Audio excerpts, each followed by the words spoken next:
पुण्यामध्ये दोन्ही राष्ट्रवादी एकत्र निवडणूक लढवणार आहेत आणि यावरती आता शिक्कामोर्तब झालंय। दोन्ही राष्ट्रवादींचं जागा वाटप देखील अंतिम झालेलं आहे।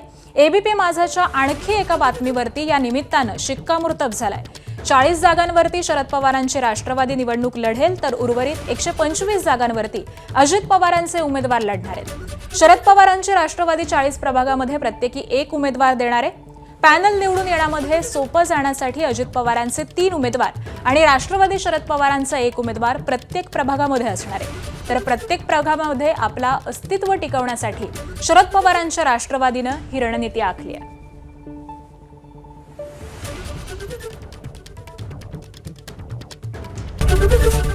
एबीपी माझा, उघडा डोळे बघा नीट।